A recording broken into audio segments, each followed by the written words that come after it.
You are now listening to Sports and Stuff, live Fridays from 12 to 1 p.m. The only place where two college students join together to create the Kings of Sports.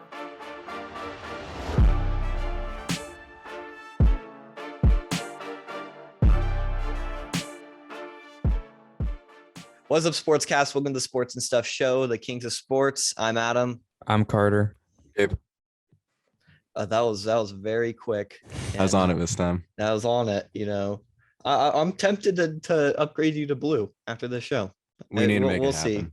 We'll see how you do. This is your biggest curve right here, right next into the agenda. I highlighted it in green. What do you want from me? I was gonna have you do the agenda. No, but you demoted to green. You have to prove to us that you're capable enough to have blue as your color. We gotta stop this hate. No, we gotta stop. It's not hate. It's you gotta prove to us you deserve the blue. But you're still not doing the. Oh my goodness. Yeah. Can we demote him to under? What would be under green? I don't know if there is. Highlight my text to white. Okay, screw it. We're black. There you go. You Nice. can't even see it now. You can't even see the agenda. Wait, how long are you gonna take to get to the agenda? Oh my gosh. Okay, but whatever. You know what? You lost your privileges here. Okay, for today's agenda, we got some Boise State news. We got a ton of NFL news. Yeah, it should be interesting. I think we're gonna put a majority of this episode on NFL, so we'll just see how it goes. All right. Boise State Athletics. You know, we don't have some news. I mean, it's kind of a little off a bit. We've had some downtime for football and basketball as we wait for the bowl game for football, and we also wait for the next couple games. The game is today for the men's basketball team, but we'll get to that a little bit. Both teams won after I reported on it. First time ever. You know, we all know that I'm a bad luck charm for the teams, especially the men's basketball team and women's basketball. Basically every Boise State sport. We could go in depth on every single team that I've jinxed this year, but that would be too long. It would take the whole episode probably. Yeah, it seems like it. Oh my gosh. I would have put like at the end of the year like a reel of every single time I've jinxed like Boise State Athletics, like the soccer team, the volleyball team, the football team, multiple times, man. Real or like a full-length documentary? No, like the real, like me saying it and then like the score right after of like the game that I jinxed. Oh, that'd be good. That'd be fun. It'd be too long though. I know, that'd be so long, dude. That would be like going back to like my high school, like when I did high school reporting too, because I used to jinx them as well, man. And they're okay. The funny thing is that after I leave and like stop reporting on like the basketball team like I used to, they're like the number one team in the state. Hopefully I didn't just jinx them there, but You probably did. watch them like lose every single game now. Oh my gosh. But yes, they won. The men's team is on a hot streak. They were 3-4 and now they're 8-4. So that's a 5-game win streak. And now who do they play? I know Carter. Play Wazoo tonight. Wazoo. Oh yeah, I was actually in Spokane. Spokane. Yeah. No, you said it right. You said it right. I was there in Spokane the other day. I kind of forgot what day it was, so I'm like, oh, maybe we could watch the game, but we ended up leaving on what was it, Sunday? Didn't you go into Spokane on Sunday? Me? No. Yeah. No, I flew into. There's an airport like 10 minutes from my house, so I don't have to fly into Seattle anymore, which is swaggy, beautiful. Dude, the turbulence though was so bad. Me too. I hate it was flying, horrible. man. I hate Just on Sunday. flying.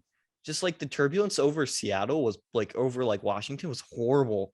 It was just like we got first class and like the turbulence screwed over first class so hard that like the waitress ladies or whatever, flight attendants, they didn't do nothing. They literally just sat in their chairs the whole time. They're like, oh, due to turbulence, we'll be sitting here the whole time. We didn't get nothing. You got finessed. Dude, we literally just got good chairs and that was it. Like we got these boxed waters. They look like milk. It was so weird. Yeah, those are like dumb. It was so. I'm like, what is the use of this? This is what we get for first class. Like, man, it was bad. Very first time in first class, but it was very weird. Is that all the basketball news? And the women's team won. Women's team beat Warner Pacific. Dude, that was a bad game. It was like 90-34-9 or something like that. Jeez. And they absolutely destroyed them. And that's like the thing is like they're actually extremely good when I'm just not there. So maybe I should just not show up for the rest of the year. That seems like the reasonable thing to do. Oh yeah. Also want to kind of point out that Kittle jersey in the back. Oh yeah, it's a signed Kittle jersey. Did he actually wear that? Right next to a signed Is Steve it like a Young shrine? picture. Right next to a signed Steve Young picture. Is it the one that you got from like the we got like 5, so is that the one from Carter's crazy 49er frenzy? Yeah. The stories and stuff. Whatever that was called. Check that out. Yeah, but that is a signed game worn jersey. It's kind of weird that it's like in like a thing that's like looks like a shrine. It's on a mannequin, but you weren't supposed to take the mannequin, but my dad took it anyway. So you guys just left with a mannequin. They're like, sir, yeah. No, exactly. You're... Like they were stopping him, and he's like, you're not taking this away from me. Oh my goodness. Also, Cincinnati, really? I'm just saying. Okay. Oh man, they're a really fun team this year. Jesse Winker, outfielder for the Reds, he kind of carried my fantasy baseball team to a championship. I don't know. I just really like the way the hat looks, and I was just thinking last week, you know what? I want to treat myself. I'm gonna get a Reds hat. You're gonna treat yourself. Treat myself to a team I don't root for. I'm gonna treat myself to a Browns jersey. It's a special treat on me. Oh yeah, especially during this Browns Packers game. That's gonna be a blowout. But we'll get to that. For football news, we got some, I guess, some validity to what I said last time. I mean, what I theorized last time, as you may know. So Andrew Van Buren, as you may have heard, is transferring. They haven't confirmed it yet, but it's probably most likely Cal, as what I've heard. Wazoo also maybe, but he is transferring. He is leaving. It's kind of sad. He's been there for 4 years. He's been like there, like within the 20, like within the red zone back every single year. He's been really good. He's been getting a ton of touchdowns. Even this year, he got a ton of reps, especially because Holani had a pretty horrible year, and BB Likio kept on going up and down. But there's that. JL Skinner, my favorite player, is coming back. As you may know, Carter and I have been on the argument every single episode, it seemed like, about who's the best player on Boise State. Listen, I kept on. You know I was right. Okay, at the beginning of the year, I think I was definitely right. I think it took a while for Shakir to get like into the groove of things, but he definitely at the end of the year was Tans. But it was also kind of not really a debate at the end of the year because JL Skinner just got like ejected every single game. Yeah, pretty much. So it was not like, it wasn't like I was necessarily wrong. I mean, okay, they're definitely 1 and 2. They have to be 1 and 2. Like Shakir had to be number 1 at the end of the year, though. At the beginning of the year. I don't know what you're talking about. I don't know.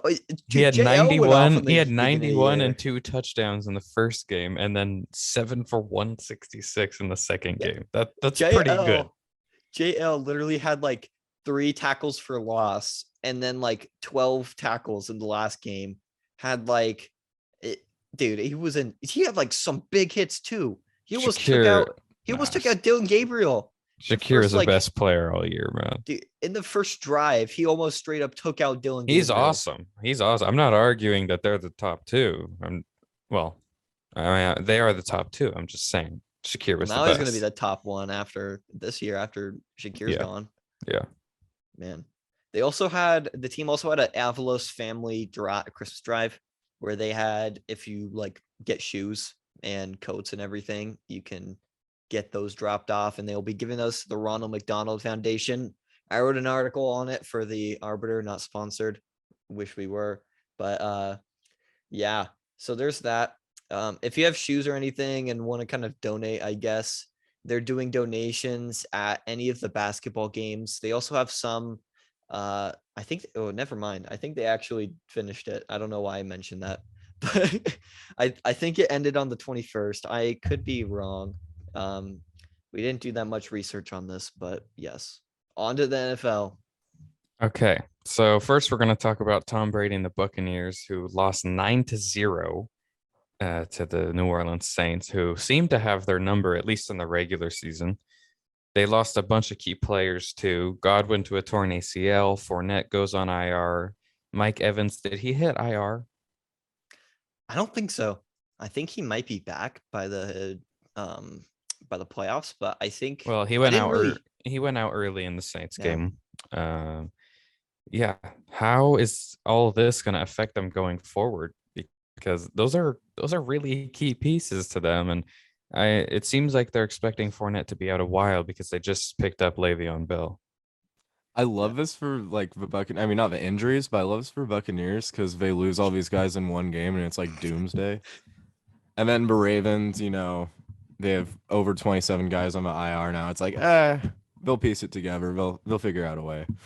I think overall this is just a random bad game by the Bucs against a division rival that usually has their number. I won't worry about it too much. I think they still have a ton of talent. Their defense is, I think it can still hold in there when it comes to playoff time, and they have an elite offensive line, and they have Tom Brady. I think they'll be fine. I have to definitely disagree. You said, okay, it was kind of like a oxymoron, I guess. You were like, it was a unique or like random win or like a surprise bad game, but it's also like a constant lot. I don't know what I'm saying. I feel like it was definitely noted. Like this had to happen. Like I think I already called it that the Bucs were going to lose this game. Like they've lost, I think they lost every single time they've like played for like the regular season. The only time I think they beat them was in the playoffs, and even that game, Tom Brady played bad. It was just because Drew Brees threw like 3 interceptions and had 1 fumble. No, it was Jared Cook. Jared Cook sold that whole game for New Orleans. I know, dude. It was bad. Like, I don't know if Jared Cook played like he normally did in the regular season that like year. That kind of is how he normally plays now, though. I mean, yeah. Isn't he on the Chargers now? Yeah. I feel like Jared Cook is basically always in the playoffs, no matter what team he's on. I feel like he changes teams every single year, and he's always on the playoffs. He just happens to be. He knows what he's doing. Why. He knows what teams he's signing for. But yeah, I mean, I think it was very expected. I think this had to be a game that the Bucs lose. I mean, I didn't expect it to be 9-0. Like, come on, what? And I was kind of getting skeptical because I'm like, Taysom Hill, like, I don't think they were going to lead him to a victory, but I thought the Saints, regardless, were probably going to win, especially because they had Trevor Siemian, or I don't even remember, Matt Castle, someone. They had someone in at quarterback for the Saints, and they still end up beating Tom Brady. They were starting Taysom. I know, but like last time they played. Oh, Siemian, yeah. Siemian. Yeah, and they had Siemian beat him. Then they had Taysom Hill beat him. Taysom Hill had bad throws. Like, yeah, he's not a very good quarterback. Dude, it was like watching Taysom Hill versus Taysom Hill that game. I don't even, man. Well, here's a positive thing for the Buccaneers. I mean, you get the Panthers twice, and then you play the Jets, so it doesn't get easier than that. Yeah, like what? They're definitely gonna win out, but like when they get to the playoffs, if they're not healthy, if they don't have Leonard Fournette, they're in trouble. And especially if like, I don't know, like the Jets, they've been up and down. I could see them probably giving them a run for their money, especially with Chris Godwin, Leonard Fournette out, and Tom Brady can't really get anything cooking. Like, that could be a rough game if I'm going to be honest. They give the Dolphins a run for their money. Yeah, well, I mean, the Dolphins aren't exactly the talent level the Bucs are, but yeah, but I get your point. We saw the Bucs on. That does seem like the Jets playing the Browns right there. Like, fair enough, dude. I don't. All right, there was some controversial referee related stuff this week, as there always is. But people were mad that Tom Brady got caught running over to the Saints sideline, yelling, "Go F yourself" at a coach, didn't get penalized or fined. I love it. I think that's awesome. But a lot of people were upset at that. And then there was also a blatant pass interference on a 4th down against the Seahawks and benefiting the Rams yesterday that was not called. So I kind of love this too, but that's the biased 49er fan in me talking, who's been terrorized by terrible calls in Seattle for the past decade. But that's just me. Honestly, okay. I don't think I'm necessarily mad at the Tom Brady thing, but I'm mad that they didn't find him or flag him, but they did to the one I think it was the Bears player the last couple weeks against the Steelers. He literally stared at the sideline for 5 seconds and got flagged and fined. Like, that is ridiculous. Like, so you're telling me that staring at a sideline is way worse than saying "go F yourself" to running over to the sideline and saying "go F yourself"? Like, See, I guess the thing why I'm not upset at all about it is I'm not comparing it to anything. If you compare it to some of the other stuff, then yeah, I would understand why people would be upset he didn't get penalized. But yeah, I mean, just this in itself, running over and talking to the other sideline like that doesn't bother me. But it also doesn't bother me if you stare at the sideline. I don't think either of them should be called. yeah. I feel like this whole year has basically been. Yeah, I feel like there's always one notorious flag that's always been just everyone hates. And this year, the it's taunting and roughing calls taunting. are getting out of hand. It's so stupid. Like, especially, I liked it. I feel like everyone liked it better when it was like loose and unhinged, where it was you could taunt, you could do whatever. And then it was like you wouldn't really, I mean, if it was like very, very bad, like very, very vulgar, then maybe you get like fined or something. But like it's so stupid. Like waving goodbye and like doing all this, like doing a peace sign. Who cares?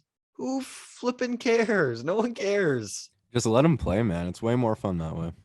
Yeah, it's way more fun. It's so stupid when it's like, what, you just get a game-winning sack and you go like yeah, and then you get flagged for it, and then it's not a game-winning sack anymore. Like, that's so ridiculous. They're taking the emotion out of a very emotional game. But yeah.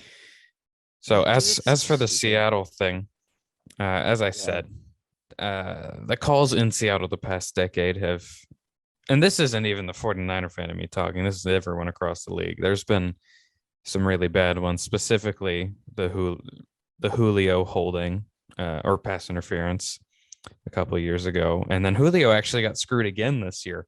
Something about Julio in that stadium, man. But anyway, I'm glad they didn't call this, but it should have been. And I'm glad for 2 reasons. One, just because of my personal vendetta against Seattle, but also I'm tired of them rewarding underthrown balls. Like, I'm tired of underthrown passes being a legitimate form of offense, because every time someone throws it short, yeah, the receiver's going to come back. And then, of course, the defender's going to run through them, because what else are they going to do? And I'm tired of that being rewarded. But it's been called all year, and it should have been called yesterday. I just think that, I mean, obviously you hope for consistency, but I wish it would consistently not be rewarded when quarterbacks don't throw the ball well. I think, honestly, we should resort back to what we did. I know, okay, this may be like a little bit weird, but, you know, I'm the king of unpopular opinion, so I'm just going to say it. I feel like it was way better, or I feel like the concept of having your PIs reviewed was much better. I just think the first year that it was implemented, it was horrible because it was just off loose and it was just a ton of chaos. But I felt like if they would have given it an extra year or so, it would have been perfectly fine. Like this year, I felt like there's been so many like pretty bad calls. And then that's the thing, is like there are really great calls that one year that like they had PI or whatever. And some of the calls when they reviewed it still, and they're clear, still PIs, and they still reviewed it and it was still like a bad call. So it's like, I don't know if it's just a reffing thing, but I feel like this was a clear bad call. And I mean, even though the Seahawks have been giving bad calls, especially to the Packers too, especially the 49ers, basically everyone. Yeah, we they get great understand calls. each other here. Yeah, like it's been horrible. I don't like, and this is still like, this should just be a premise to everyone that like there should be good calls across the board. I don't know why there's been horrible calls still to this day. Like what? We're so much wider and we've expanded, like made the league even better, but we still can't get the the reffing right. Like what is this? Well, And I feel like there's one of the problems people talk about, and a lot of people disagree on, is the idea of full-time refs. So a lot of I feel like refs, that. well, refs like will go home on Sunday night after reffing a game and then wake up and go to work on Monday. And Yeah. I mean, if you had full-time refs, then that'd be their focus. Like they wouldn't have another job to be working on and work at outside of work hours. And it feels like it would make it better. And you talk to the guys that are consulted on TV, like Dean Blandino, Mike Pereira, or whatever, and they all seem to have differing opinions on whether or not that would help. But I feel like it would be at least worth a try. And to quickly touch on your PI review opinion, I don't think it would ever work. Again, just the refs are so stubborn. I mean, do you remember the Texans Ravens game where DeAndre Hopkins gets mauled in the end zone way before the ball gets there? Oh yeah. And then they review it and still don't call it. That's what I was thinking. I'm like, they still like reviewed it, but it would still be bad. Like the refs don't want to admit that they got something wrong, especially when it proves the coach that's yelling at them right. So they're just too stubborn for it to ever work, I think. I mean, I agree with that. I used to ref for a little bit when I was like in Little League, or like ref Little League. Dude, it is so bad. did Gabe, like, actually. We all did. Do we all ref? Yes. Yeah, ref and crew. It's so horrible. And it's like you just have this one like irritable like coach just yelling at you the whole game. And it's like, why would I want to call something for you? Like it's so it's oh so my annoying. God. One time I was walking home from work. And there's this mom in my car. I was reffing like a 7 and 8-year-old girls basketball game. The final score is like 6-5. And there's this mom in her car. Yes. And there's this mom in her car yelling at me that I messed up a call.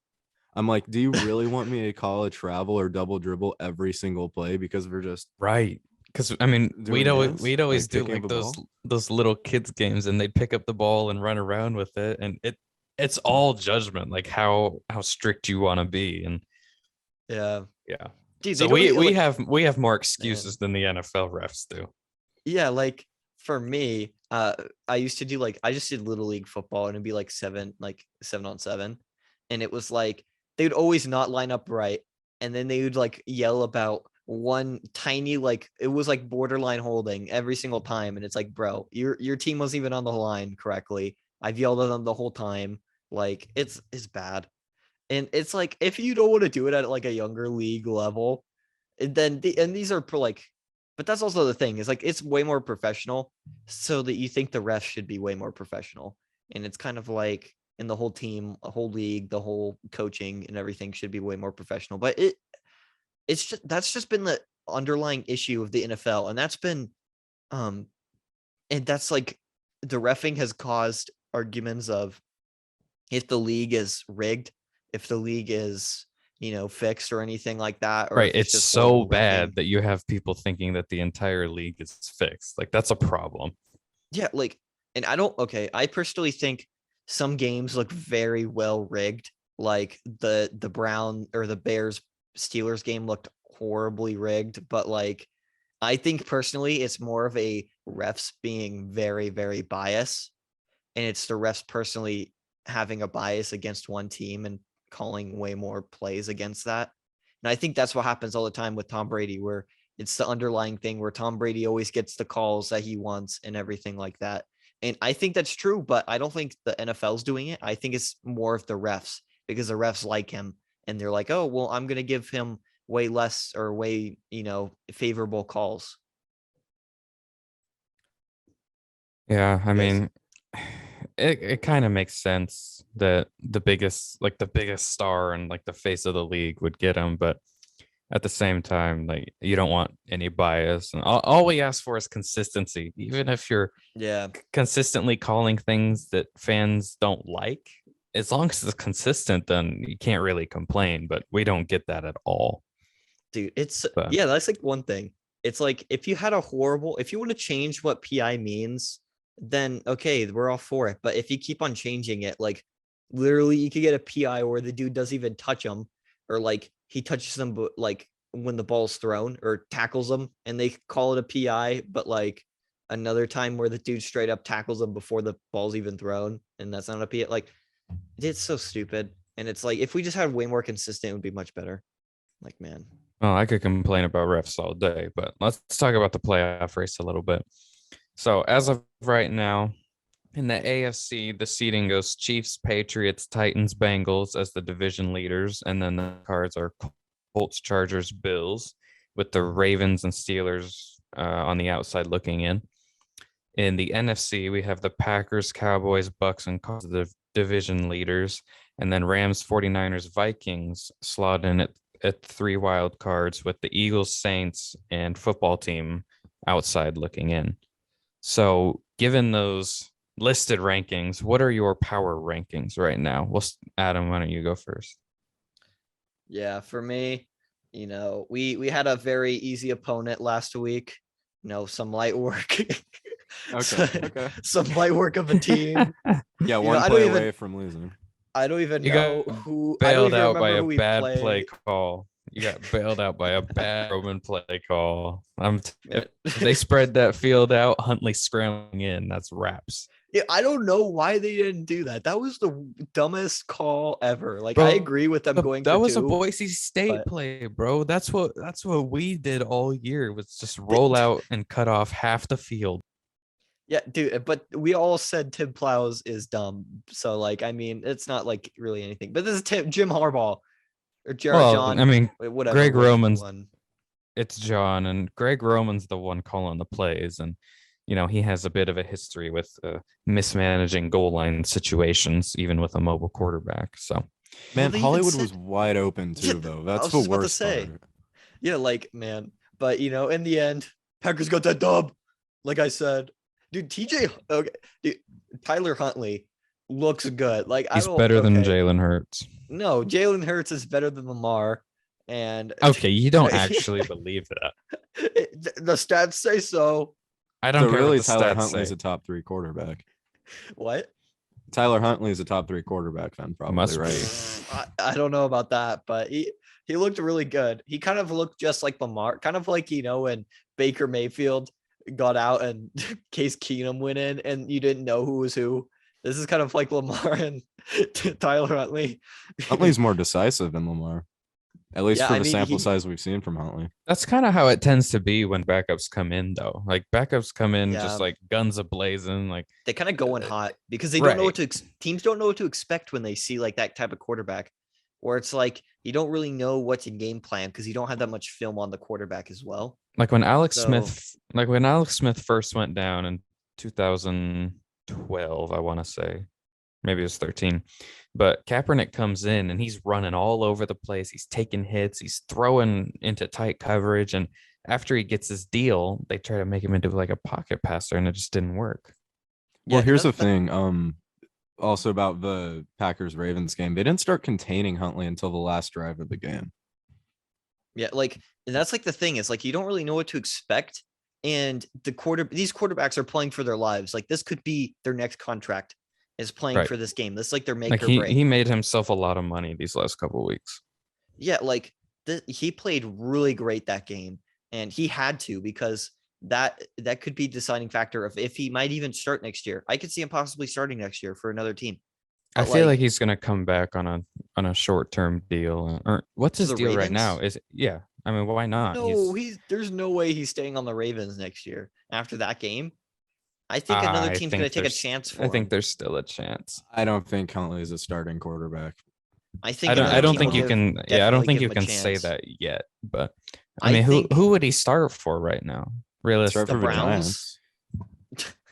are I the would definitely Giants? say, I would think- legitimately say the Browns, I think Giants. Daniel Jones is locked up for another year, though. I think they're going to ride that out until contract is done and then deal with it. I mean, I also think they're gonna try to make a big push for Russell Wilson. I don't think it's gonna work, Oh, but yeah. I think they're gonna try. imagine Russell Wilson to the Giants. That would That'd be insane. that'd be awesome. Dude, but- I would actually kind of like that. Not gonna lie. Anyway, who's your 2? Man, okay. Yeah. Number 2.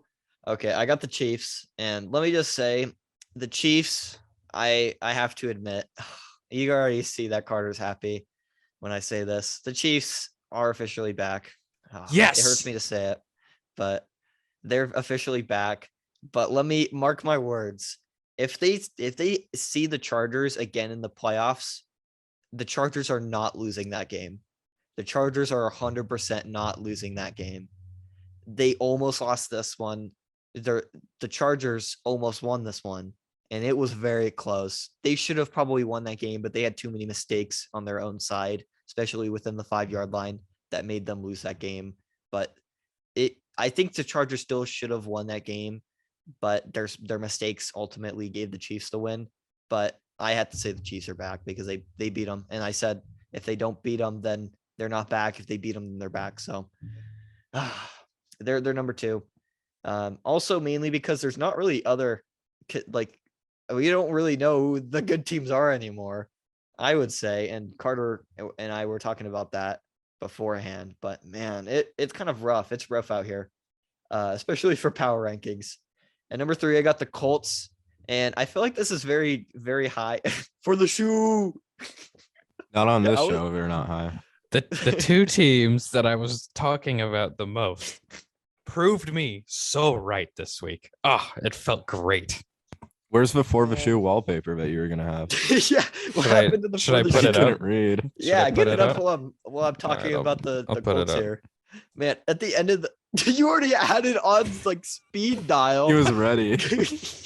he kept it strapped with the for the shoe. I'm a closet Colts fan. Oh, What can I say?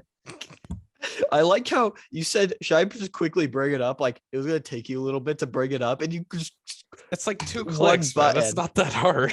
dude, oh my god. That's my most recent virtual background.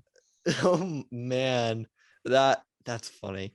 But oh my gosh. Yeah, I don't like it when Carter's right and I'm wrong, because that's normally what it means. Is it's either Carter's right and I'm wrong, or I'm right and Carter's wrong. And it was one of those don't weeks. typically agree on things that we talk about for a long time. Yeah, but it makes it fun, you know. It's kind of like the Skip and Shannon thing, you know. Where, I'm you Shannon. know- no, what? Okay, fine. I'll be Skip. You know, I'll be Skip. I don't even care. You know, Skip is the way more a popular one, though. I'm just saying. I think he's more famous. I wouldn't say he's more popular. famous.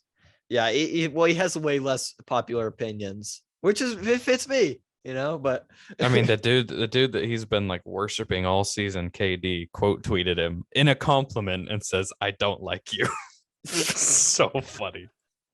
I should just start calling Tom Brady Thomas Patrick Edward Brady Jr. now. That should be my thing. Steal it from him. But anyways, number 4, I got the Chargers. Man, I would put them at number 3, but the Colts had a great win, and Jonathan Taylor's just he's a stud for the shoe. Oh my goodness. But the Chargers, they still look pretty good. I mean, the rest of the league looks so bad. I don't know who's good and who's not anymore. I would have put the Titans up here, but that loss to the Steelers, man. Titans might be dead.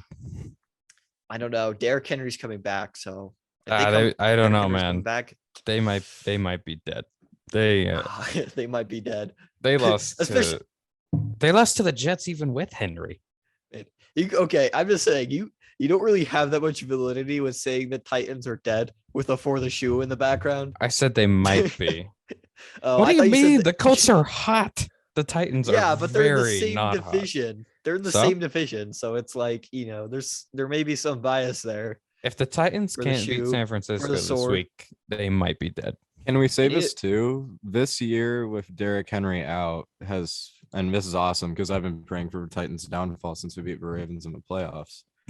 But this just proves that Ryan Tannehill is not that great of a quarterback. I'll give him the average tag, but he's been pretty bad. He's been absolutely terrible this year. Yeah.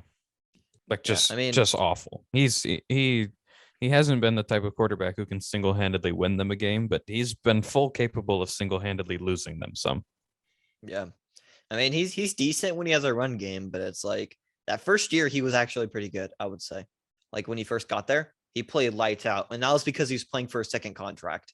But once he got Well, that second contract, that and it's Derrick Henry. Like, dude, I Derrick mean, Henry's great. what do you expect running play action on most of your passes off of Derrick Henry? Like he was set up for success, that's for sure. Okay, let's switch a topic. Derrick Henry or Jonathan Taylor? What would you say? Like Who would say starting a franchise, or I need yeah? one If you had Jonathan or okay, one game, Jonathan Taylor or Derrick Henry? Henry. I don't know, man. I think I was one game. I'm going Derrick Henry, Yeah. but about you, like Gabe? starting a franchise, I'm going Taylor for I sure. completely agree about the Derrick Henry take. I mean, I think he is the best running back in football still. That's probably going to be overtaken here pretty soon, but I've never personally in my lifetime, I've never seen anything like what Derrick Henry's done. Like if you need a yard, that man is going to bulldoze straight through you to get it. Like he's just on a different planet when it comes to that, and that's why I take him over Taylor. Yeah. Okay. I mean, I think just in general, Derrick Henry is without a doubt the number best running back. He's probably the best running back I've seen. Like he's insane. He's like one of those players that you make on fantasy, like on Madden, that like has like all the buffed up stats, and you make him like super huge and like He really is though. Like, man, like I don't know how he's this good. Like, and you don't expect him to be that fast at like that big of a size, but he's insane. I really hope this injury wasn't the beginning of the end for him. I mean, I Man, know, dude, I'm so especially for running backs, the NFL does stand for not for long. I really hope that we get some more elite years out of Derrick Henry. yeah, and I mean, I think he kind of broke the mold of like running backs can't carry the team. And I also think Jonathan Taylor also is in that category where it's like, but the thing with the Jonathan Taylor is that his O line is significantly better than Derrick Henry's, I would say. Yeah, And but Derrick Henry, I don't think you can fault the guy for that. I mean, you saw the dagger play in the Patriots game. that There was were insane. free people running at him. Like there Mhm. were people coming at him that weren't blocked. He made the move and housed it. Like that was Yeah. him. So he's fully capable of doing that, even when it's not a beautifully blocked lane for him. Yeah. And if you also think about it this way, if Derrick Henry was still playing, he would probably be at like 2,000 yards already. He already at like 1,000 going in? I think he was in the 900s. Yeah. Or dude, He's it still was insane. coming into this week. He was still top 5 in rushing, which Yeah, like which is that's insane. ridiculous. What is that? Like, and then for the whole year, he was closer to being like, I think it was Nick Chubb was number 2, and he was closer to being dead last than number 1. Even Like, okay, that's how, even after this week, Derrick Henry is still 5th in rushing. dude, that is ridiculous. What? And we're only 2 weeks left. He's already 5th in rushing. Like, dude, what is this? I mean, that's insane, man. Yeah, That's ridiculous. He ended at 937 and 10 touchdowns in 8 Man. games. Dude, oh my goodness. And okay, with the Colts too, they have Nyheim Hines, which is also a great running back. I don't know what is up with them and their running backs, but like, and that's also kind of concerning for Jonathan Taylor. Well, and think Like, about it. Before they drafted Taylor, Marlon Mack had a great year. yeah, like maybe they just make good running. I feel like some teams specialize in certain things. Like I would say the Packers specialize in like quarterbacks. They're pretty great at like drafting, I guess, quarterbacks. The Steelers are great at receivers. I would say the not really this year, I would say, but the 49ers are really great at running backs. I feel like that's Running a backs are big never thing. that great. We just have a good scheme. We develop Yeah. linebackers really well. Linebackers. Oh yeah, Patrick Willis and Fred I mean, we Warner. had Willis and Bowman, and now we got Warner. Greenlaw was a 5th-round pick, and Aziz Al-Shaair is actually way better than Greenlaw now. He's Their super D line, underrated. their He's D so line's good. also great. Their D line's also like they make pretty good. It's D-line. pretty decent, but we're we're still missing Buckner. Man, but like I think that's probably one of their things. I don't, man. Would Derrick Definitely Henry go isn't. number It one? definitely isn't the secondary. That's for sure. I don't think any team has a great is really great at drafting secondary because it's so hard to find a good corner. I feel like. I feel like Yeah, the Patriots are usually pretty good at it. Well, they have Stephon Gilmore, and that's probably it. The Ravens aren't too shabby. They had on Gilmore. It either. Now they got J.C. Jackson, and I they had mean- the McCourty twins, and I mean, McCourty twins were all right. Like they weren't like nah, they but, were like good. a decent back end is like a great back end in the NFL or anywhere. Like, oh my goodness. I feel like the Packers have a pretty decent one right now, but it's like, and it's made up all of like backups. Yeah, I mean, like- Rasul Douglas came out of nowhere, and it's all of a sudden like good. Well, Man, here I don't let's even- let's talk about Yeah. Baltimore's secondary for a minute. Deshaun Elliott, starting safety, and of course all these guys are injured right now, but Deshaun Elliott, late round pick, he's been a pretty good starter for us. Chuck Clark, another late round pick, really good starter. Marlon Humphrey, first round, he's been a stud. Peters, we traded for, so he's not homegrown. Jimmy Smith was a first round pick, and God knows when, like 2012, 2011. It's insane. I hate Jimmy Smith. Yeah, we got Tavon Young. I mean, he's homegrown, even though he's hurt like every single year. And then you have Anthony Averett, who's another late round pick. I mean, that's a pretty good secondary when healthy. And whoever number 17 is. And God, my man should never play a snap of football again. But yeah, I I mean, mean- to your point, it does seem like the Ravens usually have a very good secondary. I have a quick question. Is it a good secondary all the time, or is it a good secondary all the time except for when Aaron Rodgers plays them? And we had number 17 guarding Devontae Adams the whole game. I don't want to hear it. I don't know. He still got a touchdown.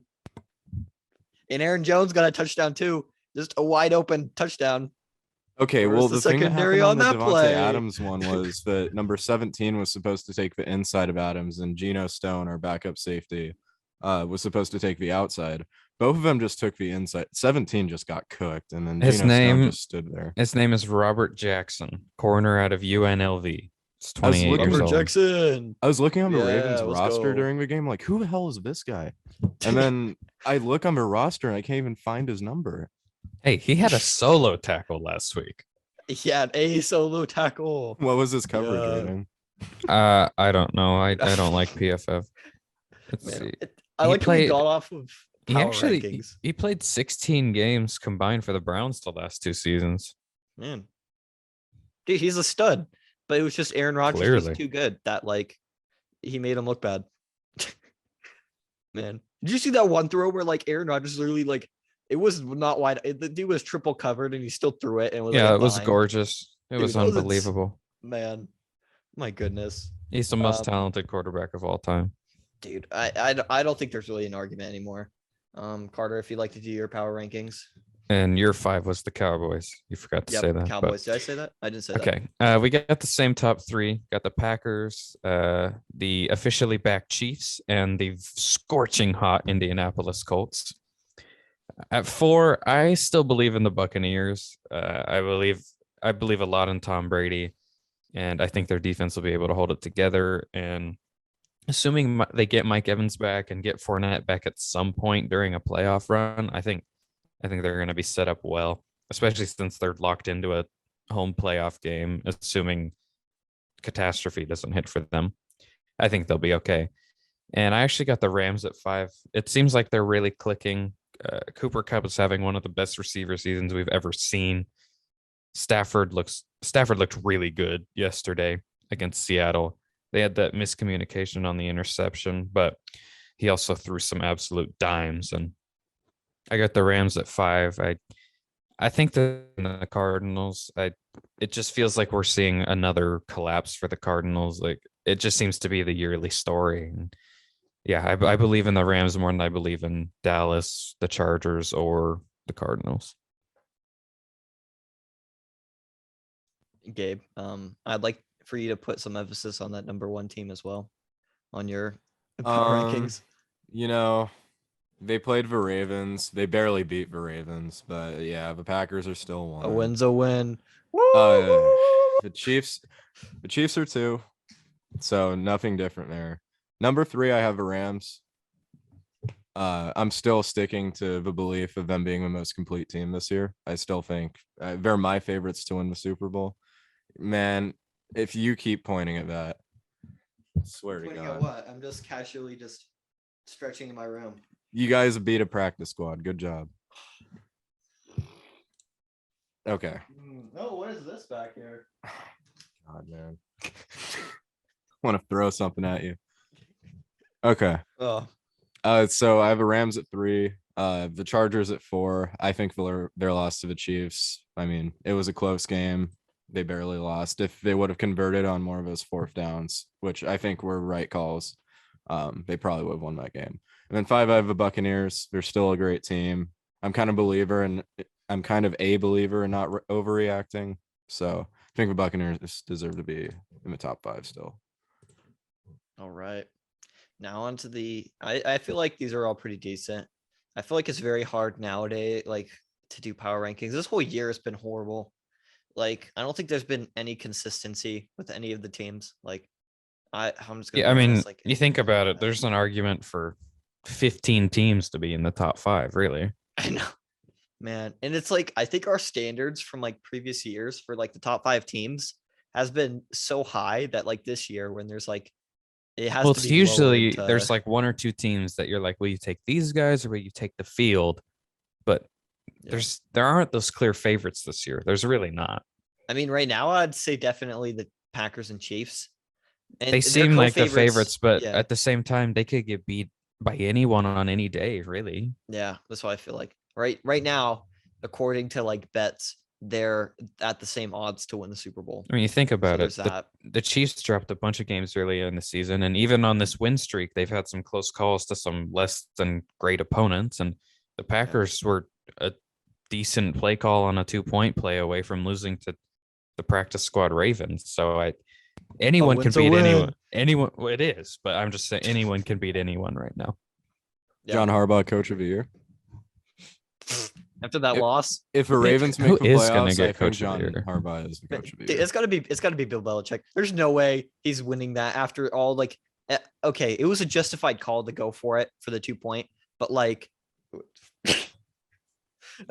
I honestly thought that I thought Cliff Kingsbury was going to get it. I didn't think they were going to collapse again, but I don't think there's any way he gets it now. I think Bill Belichick's definitely he's unanimous. I feel like at this point, like, it's not going to be Harbaugh because everyone's nagging over him about that call, even though I think it's right. He's still not going to win it. I think definitely it's going to be Bill Belichick because like what everyone's like, whoa, he did it. He's back. He had 1 year of rebuilding and he's back. So I definitely think it's him. Well, we will see. Okay. I'm sure we'll have an entire awards segment pretty soon here. Yeah, that'd be really fun. Onto the MVP race. So I see already real quick that we have the same number ones. So we all have our top 5. For me, I have Jonathan Taylor at number 1, but a very close. I would say one, like there's a tie. I would say Jonathan Taylor and Aaron Rodgers are like the tie for me at number 1. I think realistically at the end of the year, it's going to be Aaron Rodgers at this point because I don't think Jonathan Taylor is going to be consistently this hot for the rest of the year. I know Carter's for the shoe and everything, but I just don't see it. I'm a but huge Aaron Rodgers fan, though, so this doesn't make me mad. I don't think there's any way he gets it, but it'd be cool. You don't think? Yeah, I think. I think there's a way he deserves it. I don't think they'll give it to him after everything this year. Did you see the NFL change their description on Twitter to JT for MVP? I did not. Yeah, the NFL literally changed their description like on Twitter to JT for MVP, and it was like what? And everyone's going crazy over that. But yeah, at number 2, it's like a tie for 1.5, I guess, is Aaron Rodgers. And number 3, according to the script, it's number 6 for some reason, but that kept on getting messed up. I have TJ Watt, and I feel like TJ Watt has a pretty solid argument. I mean, he's not a quarterback, so it's kind of hard, but like he's had the best play in every single. He's like had the game-winning sack, game-winning tackle in almost every single game that the Steelers had. And I feel like there's an argument where like if without him, the the Steelers probably could go winless this year. Like, I No, I not legitimately winless. think, okay, maybe like 1 or 2 wins, but like I think definitely a majority of those wins were because of TJ Watt on defense. Their defense has carried this year. Like, man, I think that he's been definitely a stud for their team. And at number 4, I got Tom Brady. He was number 1, but he dropped after that. That was embarrassing. What, 1 interception? And this is the thing. He's been hot. Okay. And also I have a side tangent. I feel like the reason how the Bucks made him throw for 45 passes was because they wanted him to win MVP. But for them pushing so hard for him to win MVP and throw a ton ultimately led for Tom Brady to drop in MVP. I mean, it race. could also be because they were behind all game and their tailback got hurt, but Yeah, but it was only by like 9 points. So it's like you can just score 1 touchdown by like doing anything and then you still be like leading. Like what? And what happened to Ronald Jones? Is he injured? no. He's No, not. Bruce Then why are Arians they- just hates him. Why? That's just dumb. But okay, whatever. And at number 5, I got Cooper Cup. He's been really great.